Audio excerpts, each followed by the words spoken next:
If you tell someone that you're moving to Washington State, the first thing that they might likely say to you is, "Ooh, you're so lucky there is no state income tax."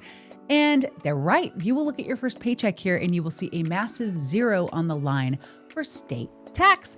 And it feels like getting a 10% raise overnight. But if you think that that means living here is cheap or even affordable, you are about to walk into a financial buzzsaw because the state of Washington has to get its money from somewhere. And the way that they get it is not through your paycheck. It's through your debit card and your gas tank and your property value and increasingly your investments. Well, I am Leah Courage, a real estate broker here in Western Washington. And in this video, we are going to tear apart the no income tax myth that may look good on paper. And we're going to look at the real cost of living in Washington. We are going to look at the numbers that the Zillows and the Redfins out there don't show you. We are going to talk about why a gallon of milk costs 20% more here than in Ohio. We're going to talk about the childcare mortgage, or the fact that infant care here now costs more than in-state tuition at the University of Washington. We're going to look at the new 2026 rent cap regulations that just kicked in and why your car insurance premium just jumped 22% for no reason. And later in this video, I'm going to share a specific salary threshold. This is the exact dollar amount that a family of 4 needs to earn in 2026 to stop living paycheck to paycheck in King County. The number is actually shocking, and it's way higher than what the government tells you. So grab your calculator because we're about to do some serious math. Let's get started. All right, let's start with that line item that eats 30 to 50% of your income. Housing, my favorite topic. In 2026, the housing market has shifted into what I call the plateau of pain, if you will. Prices aren't skyrocketing like they did in 2021, but they've settled at a very high floor. If you're looking in King County, Seattle, Bellevue, Redmond area, the median home price is hovering right around $800,000. But that median is misleading. That median includes condos and townhomes and fixers. And if you want a detached single-family home that doesn't need a total gut renovation, you're really starting at around $950,000 or even above $1 million. If you put 20% down on that house, which is nearly $200,000 cash, by the way, your monthly mortgage payment with taxes and insurance is sitting right around $6,200 a month at today's interest rates of roughly 6.3%. Let that sink in. $6,200 a month just to keep the roof over your head. Quick pause here. If you're enjoying this video, please go ahead and give it a like, subscribe to our channel, and turn on notifications so that you never miss a new video about life in Washington State. And if you're planning a move here or you're planning a move out of here, we would love to discuss your plans with you. Our contact information is in the description below, and we look forward to chatting with you. Now, compare that to Eastern Washington. In Spokane, the median is around $417,000. In Kennewick, it's $432,000. Your mortgage there is closer to $2,800 a month. So when we talk about Washington, we're really talking about two very different financial planets. You may be asking yourself, but Leah, what if I want to rent? Well, 2026 brings some huge news for renters and for landlords. And while rents in Seattle have slightly softened, you can get a 1-bedroom for about $1,800 now. The regulations have definitely tightened. Starting in January in 2026, many cities in Washington are operating under strict rental cap calculations. In Seattle specifically, the allowable increase is tied to inflation, capping out at just under 10% for older buildings. This sounds great for tenants, but here is the hidden cost. Landlords are often terrified of getting stuck with low rents, so they're raising the starting rent to the absolute maximum value. You'll rarely find a deal for rent anymore. The days of cheap mom and pop landlords are ending because the risk for landlords is just too high. Now let's talk about how the government actually gets your money. Since they don't tax your income for now, they tax your consumption. So Washington has some of the highest sales tax rates in the country. Ouch! The state base rate is around 6.5%, but cities stack up their own taxes on top of that. In Seattle, the sales tax is 10.55%. In Tacoma, it's 10.3%. In Linwood, it's 10.6%. So think about what that means. Every time you buy a car, every time you buy furniture, every time you go out and buy coffee or you go to dinner, you're paying a 10% premium. If you buy a $50,000 car, you are writing a check for $5,000 in sales tax immediately.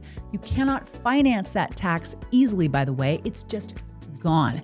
This is what we call a regressive tax system. It hits lower and middle income families harder because they spend a higher percentage of their income on goods than the wealthier people do. And for the high earners watching this, maybe you're moving here to sell a company or cash out stock, you need to know about the capital gains tax. This was controversial. It went all the way to the Supreme Court, but unfortunately, it's here to stay. Washington now levies a 7% tax on long-term capital gains over $262,000. And starting with the 2025-2026 tax year, we're seeing a new tiered structure aimed at the ultra wealthy, where gains over $1 million can be taxed even higher, up to 9.9% in some proposals. So if you're planning to sell a business for $5 million and move here to save money, talk to a CPA first, please. The tax haven of Washington, quote unquote, has a few leaks in the roof, if you will.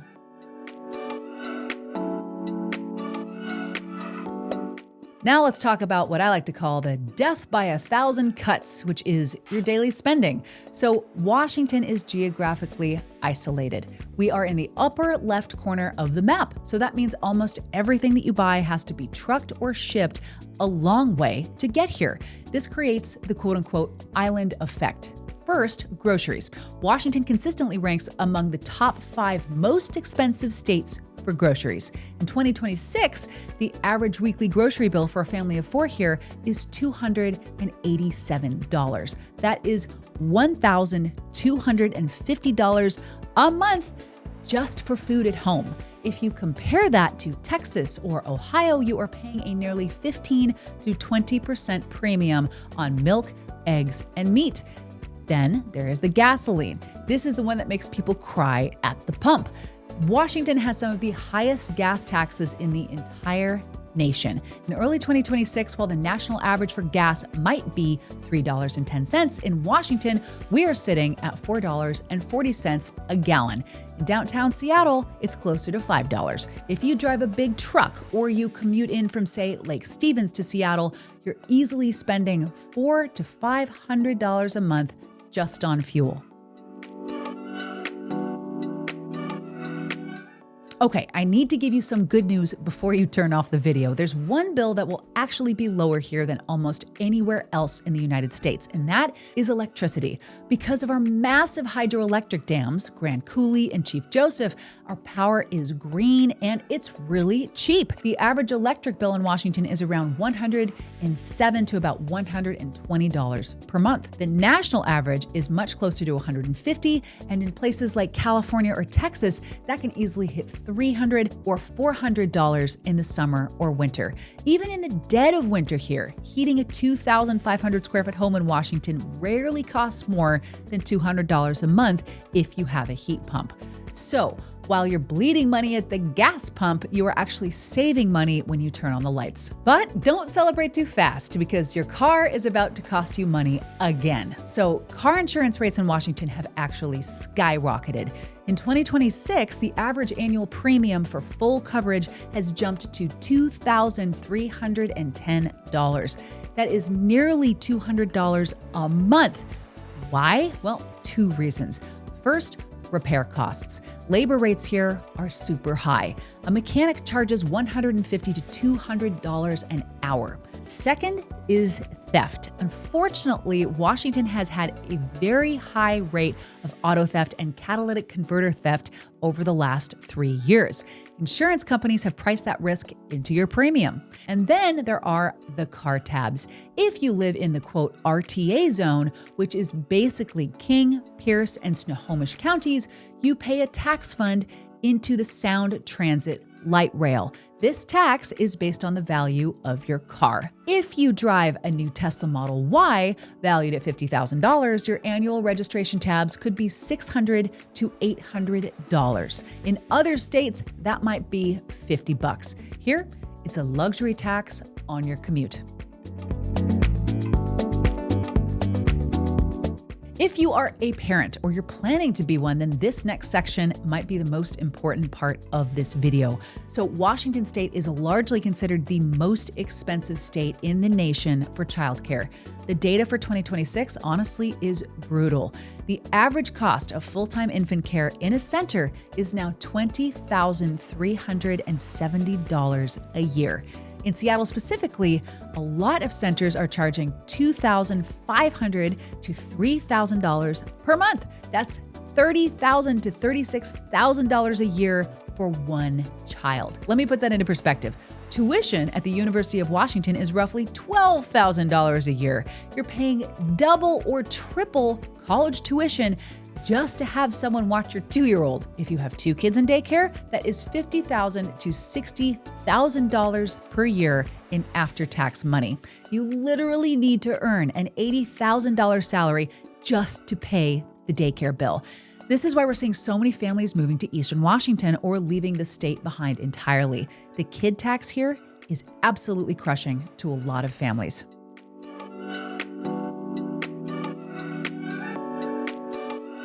Healthcare is another hidden cost. So because wages are high here, the cost of medical services is also high.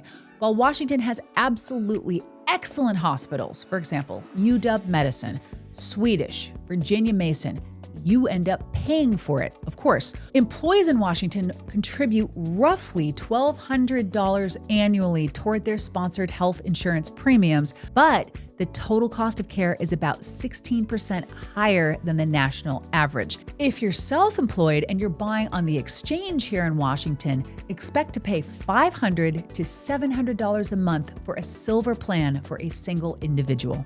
Remember that number I promised you at the beginning, the salary you actually need to feel comfortable here? Well, the Massachusetts Institute of Technology puts out a living wage calculator. But I find their numbers are often a survival wage and not a comfort wage. Based on all the numbers that we gave you, here is the real math for 2026. If you are a family of 4 in King County, you need a household income of $215,000. At $215,000, you are bringing home roughly $12,000 a month after federal taxes. $6,200 goes to housing. $2,500 goes to childcare. $1,500 goes to food, taxes, and utilities. That leaves you $1,800 for savings, vacations, car repairs, and student loans. That is comfortable, quote unquote. You aren't rich, you aren't flying private, you're just okay. If you're a single person renting a 1-bedroom apartment in Seattle, you need to earn $95,000 to qualify for the apartment and save for retirement. If you are in Spokane or Pierce County, you can knock about 30% off of all those numbers.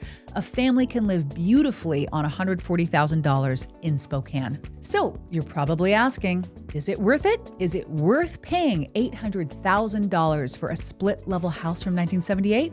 Is it worth paying $5 a gallon for gas? For millions of people, amazingly, the answer is actually yes. And here's why. Number 1, the wages match the cost. Minimum wage in Washington is the highest in the country. It's over $16.60 an hour statewide and nearly $20 an hour in Seattle. Nurses here make $100,000. Tech workers make $250,000. Construction managers often $150,000. And the costs here are high, but your ceiling for your earning potential is also incredibly high. Number 2, the lifestyle dividend. You pay a sunshine tax in California. Here, you pay a nature tax. You are paying for the fact that you can ski in the morning and kayak in the afternoon. I'm not kidding. You are paying for beautifully clean air and clean water and no state income tax for now on that high salary. Number 3, the equity build. Yes, the house is definitely expensive, but historically, Washington real estate has actually been a massive wealth generator. That $800,000 house might be worth $1.2 million in 7 years. You're actually forcing yourself to save money by paying down that mortgage. So here is my advice if you're thinking about moving to this absolutely beautiful state. Do not just look at the salary offer. If you are moving from Texas making $100,000 and Amazon offers you $130,000, do not necessarily take it. You will be poorer here at $130,000 than you were in Texas at $100,000. You need to negotiate for a 30 to 40% cost of living adjustment to maintain your standard of living. And if you're already here and you're feeling the squeeze, you need to look at your biggest lever, housing. Can you move from, say, King County to Pierce County? Can you trade the 30-minute commute for a 50-minute commute and then save $2,000 a month on your mortgage? That's a question. This is the math that we help our clients with every single day. We don't just find you a house. We help you build a budget that ensures that you can actually enjoy living in it and living in this gorgeous place. Thank you so much for watching. And if you found this breakdown was helpful, and even if it scared you a little bit, but it also prepared you, then please go ahead and hit that like button and subscribe to our channel. We truly believe in transparency, even when the numbers are ugly. And if you're ready to make a move either into Washington or out of it, our contact information is below. So let's sit down, let's look at your specific budget, and let's find the place where the math actually works for you. Thank you so much for watching. Keep your calculator handy, and I will see you in the next video.